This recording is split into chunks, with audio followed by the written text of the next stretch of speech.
at it, but the next skill is runecraft. Hunter, come on, it was obvious. It's actually kind of convenient that the last thing I was doing was going through that pure essence. The next 99 is Slayer. So if I pull that away, but if I pull that away, but if I pull that away, but if I pull that away, 85 hours of Guardians of the Rift. Let's get started.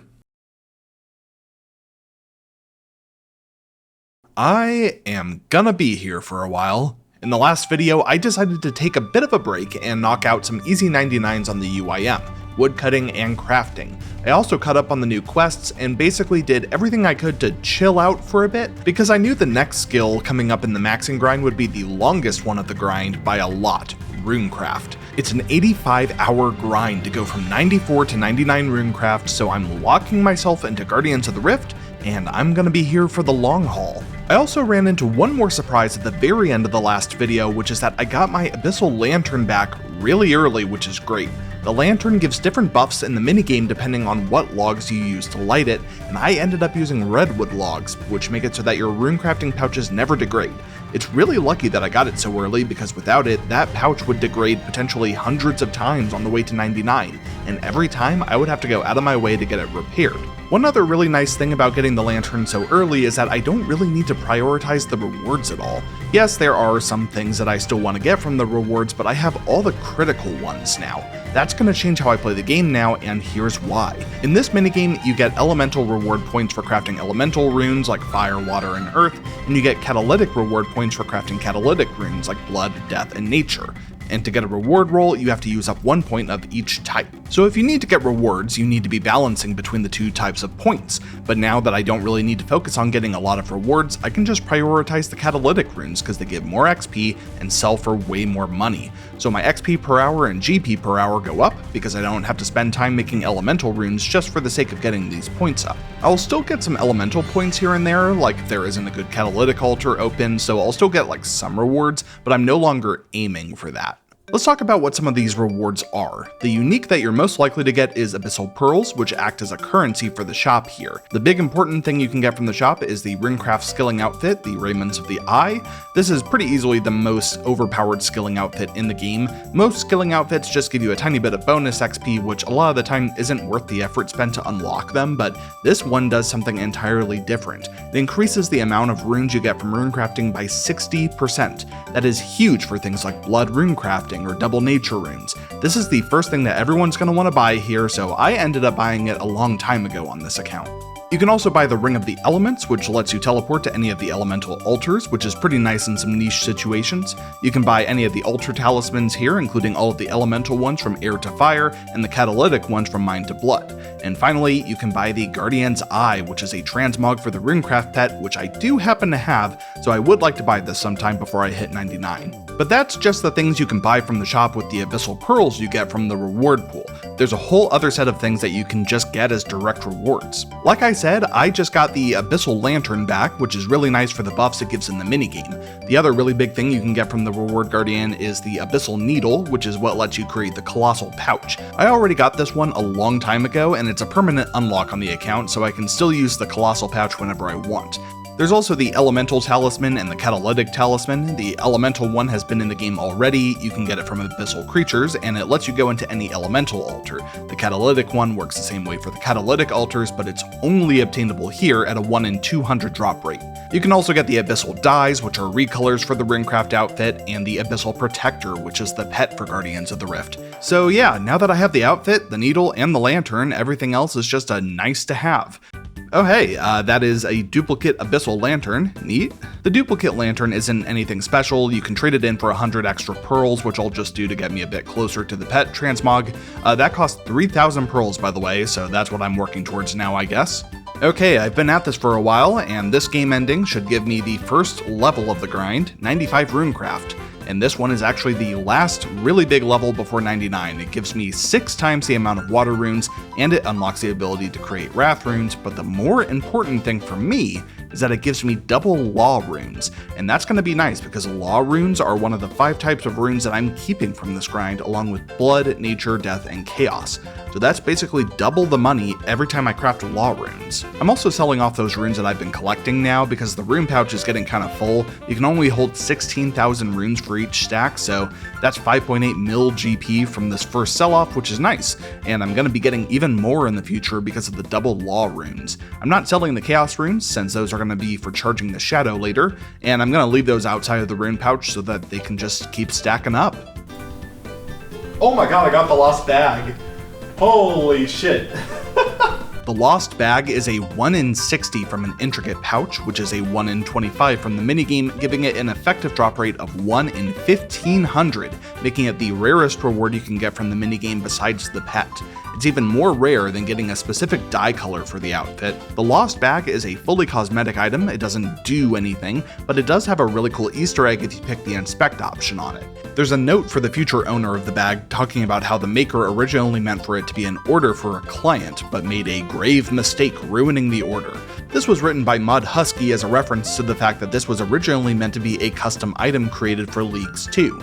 There was going to be a relic that let you have a second inventory that you could deposit and withdraw items from at will. So basically, it's what Reddit thinks a looting bag is for UIMs. There was a bug that was found just before the launch of Leagues 2, and they had to scrap that relic, so Mod Husky decided to repurpose it as a cosmetic reward for Guardians of the Rift. You can't store the bag or anything, but it is reclaimable. If you destroy it, you can get it back from Apprentice Felix here. This is so nice. This right here really just shows how great it is to already have all the rewards you want from Guardians of the Rift. I currently have 1,000 catalytic energy, which equates to 10 catalytic points, and it's also the cap for one game. You can't get more than 1,000 energy of one type. So if I cared about the rewards, I would need to actively stop doing the catalytic ones and start doing more elemental ones, even if they're worse. But because I don't care about the rewards at all anymore, I can just keep doing blood and death runes when they come up. It's great. Oh, I might as well mention this. This is a nice way to get a bit of extra AFK time in between rounds. You can use an interface stall on the Essence Mine by clicking on the mine and then opening the combat achievements menu before your character gets there.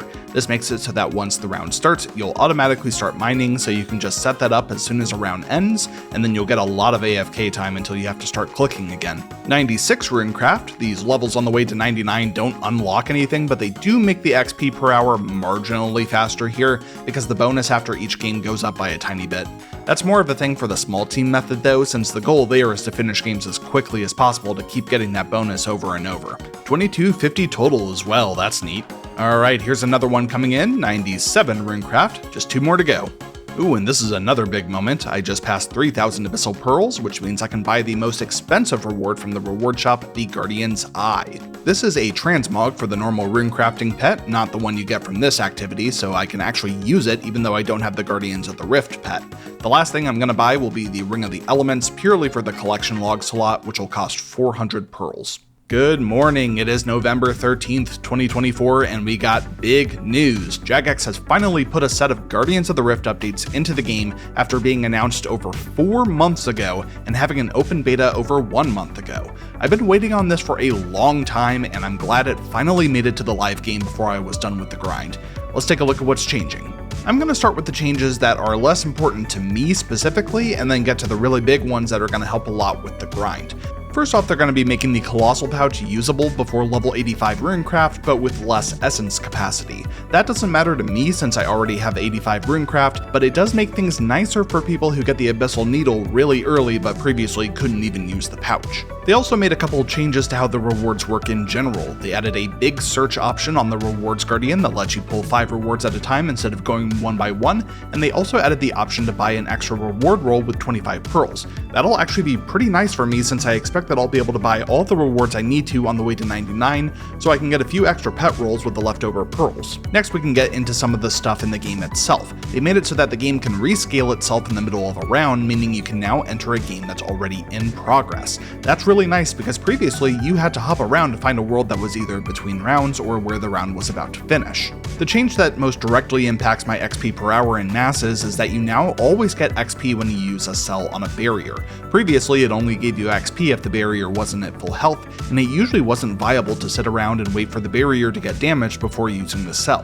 That's going to give me at least a few hundred extra XP per game, maybe like 1,000, which will add up on the way to 99. And finally, the biggest changes, they added a few changes to try and make it harder to lose a game. First of all, they made it so that if a barrier breaks entirely, you can rebuild it using essence fragments instead of the essence itself. And because everyone's going to be carrying fragments at all times, that means it'll get repaired pretty much instantly. They also made it so you can create barriers and guardians between games instead of having to give up mining time to do it. That means that basically every round is going to start with a full set of guardians and barriers, which will dramatically reduce the chance of failures. And finally, the single biggest change, they made it so you can't get a double weak altar roll on the first or second rotations of the match. This is something that mostly affects small team runs, but can also cause problems for masses sometimes, especially if people aren't paying attention. Both the catalytic and elemental altar are the lowest tier ones when the game starts. It's harder to build up the barriers and guardians quickly, and you can get overrun pretty easily. But now, that'll never happen. So between all of these changes, it's going to end up being basically impossible to lose a round of Guardians of the Rift, which is huge. These changes also have one other really big side effect, which is that it makes solo runs consistent. Previously, running Guardians of the Rift solo wasn't a very good strategy because it was really easy to lose the round. But now it's a lot harder to lose the round, so it's looking like solo might be back on the table. I'm going to start off by just seeing how the game feels in masses now, but soon, I think I'm going to start experimenting with solos and see how much extra XP I can get. This is wild, there are so many people in the game right now. I guess everyone's just been waiting for months for this update to hit. Okay, so I just finished an hour-long session after the update and it's feeling really good. I was getting over 60k XP per hour in masses, which is more than I was getting previously, and I think that's a combination of the extra XP from using cells on barriers, none of the games ending early as a loss, and also just the fact that there are so many people in the game now that the games are ending quicker. I think I'm going to do some more masses before I jump into solos. I kind of want to wait until the solo methods sort of establish themselves a bit more. And there it is, that's 400 pearls in the inventory, which means I can buy the Ring of the Elements. This is purely for the collection log slot. It doesn't really have any use for me, but it is a pretty neat item for UIMs in general, especially for early construction training, since one of the teleports is pretty close to the sawmill. And at this point, I'm gonna go ahead and start stacking up my Abyssal Pearls, and once I hit 99, I'm gonna dump them all for extra reward rolls so I can have a few more chances at getting the pet. There has been a development. Since this new update, people smarter than I, mainly located in the UIM Discord and the Small Team Guardians of the Rift Discord, started thinking about the fact that you can now join games in progress, and how there's no cap on the number of people in the game anymore. You know what else works that way? Wintertot. And you know what the meta is for maximizing XP at Wintertot? You don't just sit in the arena and do games back to back, you world hop, joining games that are in progress so that you can maximize the number of games per hour since you get a big XP drop when you win a game. So the question is, does this work at Guardians of the Rift?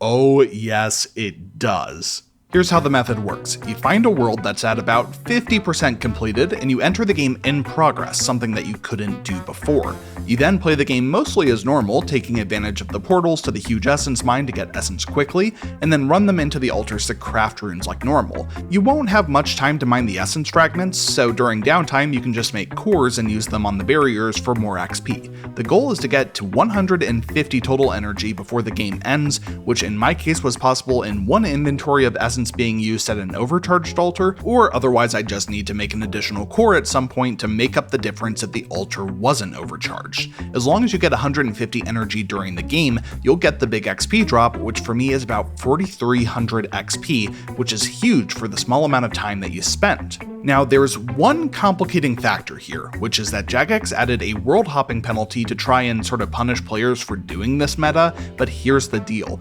Even with that penalty, where you need to wait like 90 seconds before entering, it's still way better than doing normal masses on one world. And that's because the 90-second penalty is less time than the time you save by skipping the time between games, the time spent mining at the beginning, and the first half of the actual runecrafting process. So I'm able to get 80k 50k runecraft XP per hour doing this method, and theoretically I could get even more, maybe like 90k if I used an alt to scout worlds while I'm in game. So this is like a 30 to 50% XP buff over normal masses, even with the penalty.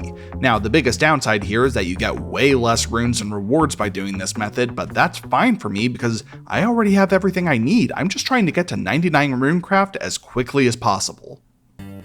Ooh, the Abyssal Green dye. That's the second color of dye I've gotten so far. You can use the dyes to recolor pieces of the runecrafting outfit or the lost bag, but it's not really that useful for UIMs since they're not reclaimable and you need to recolor the full outfit at once, or else you can't store it all together in the POH anymore.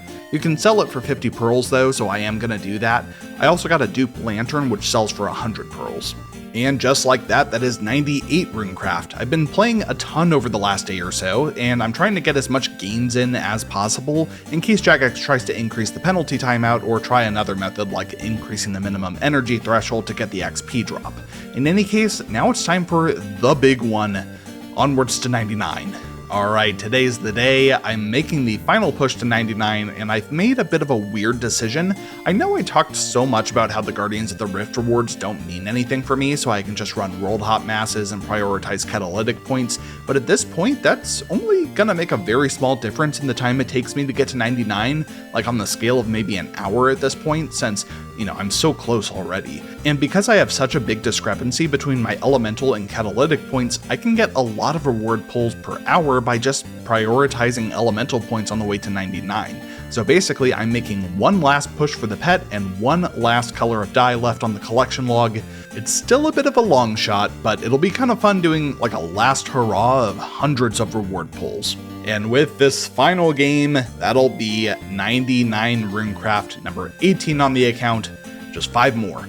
The runecraft cape has 2 perks. One is that your rune pouches don't degrade when you're wearing it. It's like the abyssal lantern with redwood logs, but the lantern only works inside the minigame and the cape works everywhere. The second is that it acts like a universal tiara while you're wearing it, so you can enter any runecrafting altar and not have to worry about getting a talisman. And now it's time to go ahead and pull all these rewards. I have 289 reward pulls ready to go, so let's see if I can get the pet or the blue dye. Let's go gambling! Aw, dang it! Aw, dang it! Aw, dang it! Aw, dang it! Aw, dang it! Aw, dang it! Aw, dang it! Aw.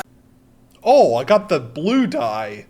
Okay, if I get the pet, that's green log. That is literally everything except the pet. Wow. Another blue dye? Are you kidding me? Wow. And that's the rest of it. I also went ahead and spent all my leftover pearls on extra rolls and sold my lantern too, so that is truly gonna be it.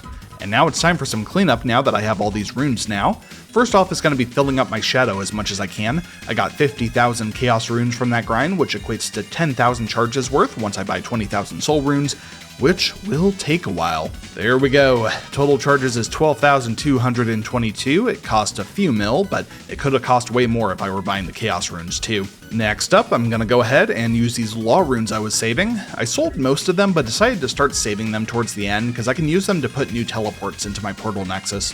There we go, I went ahead and added all the rest of the teleports I was missing, so I now have a fully completed portal nexus. And in case anyone was wondering, for the bananas for the Merim teleport, I just bought them in the Brimhaven charter ship and noted them on the tool leprechaun that's close by. So there we go. I'm also saving the blood, death, and nature runes I ended up with in the rune pouch, since those will come in handy later and I won't have to buy them. And I just bought 16,000 fire runes to fill up the last slot in the rune pouch, and that leaves me with 46 mil left in the cash stack, which is really nice, and it's gonna come in handy really soon. But before I move on to the next 99, there's one more thing I need to take care of. Jagex added a new quest to the game when I was getting 99 runecraft, and it's another backport from RS2, Curse of Erev. This quest has a really weird set of required items, but I think I know where I'm going to end up getting them. 3 dwell berries from the grocery shop in the Grand Tree, diamond purchased from Moral Wreck, and turned into a ring of life. I can't believe I'm saying this, but this is actually a real use for the fletching cape. This quest requires a crossbow and myth grapple, and now I don't have to make that myself. Awesome.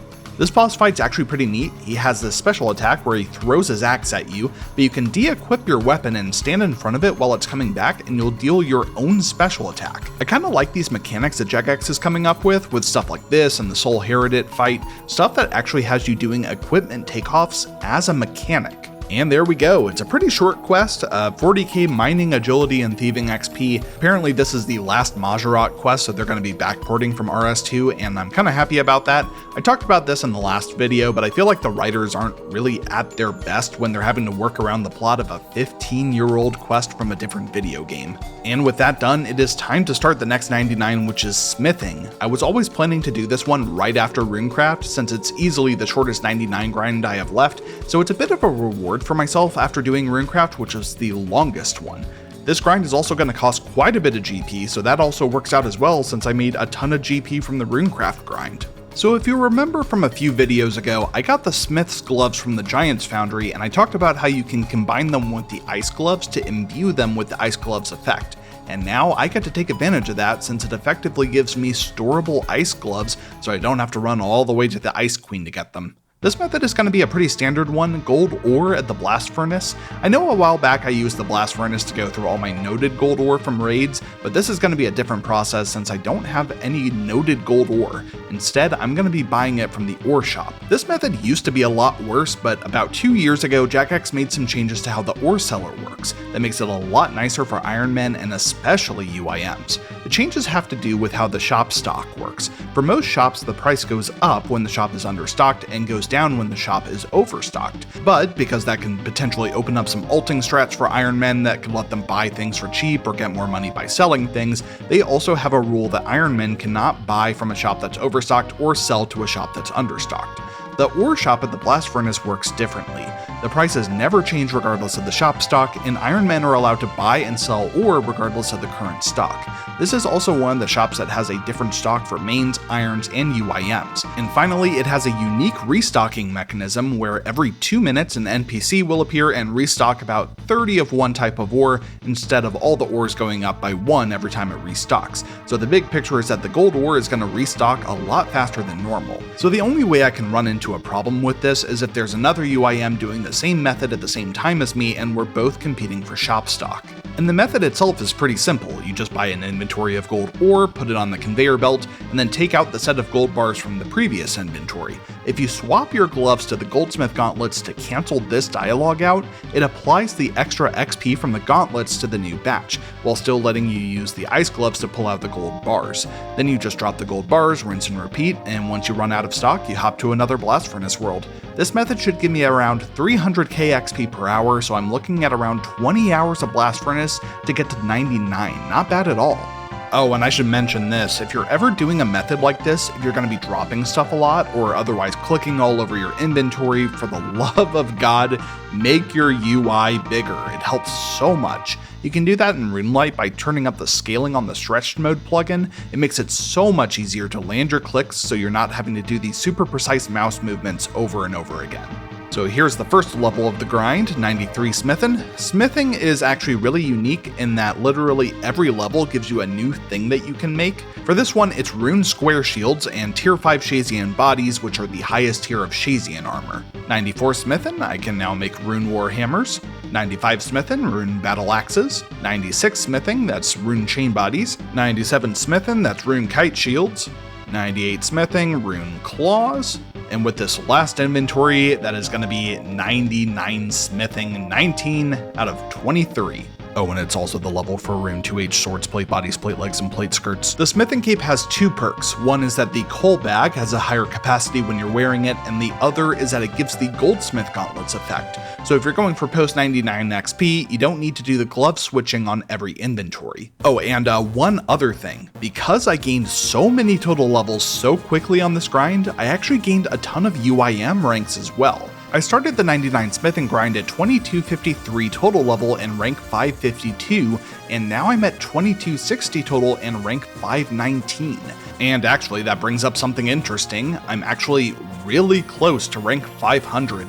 And I haven't really mentioned this before, but I've been treating that as a bit of a goal for the maxing grind. I'm not fully sure whether I'm going to be able to pull this off, but it would be really cool to make it into the first 500 UIMs to max. Locking in your placement in the maxing race is one of the very few really big permanent achievements for UIMs, and it would be really cool to be one of the first 500 to do it. I am so glad that I made it through the longest 99 on the maxing grind in this video, and getting a second one was a nice bonus as well. There's just 4 more 99s left to go until I'm maxed. I can start to barely make out the finish line.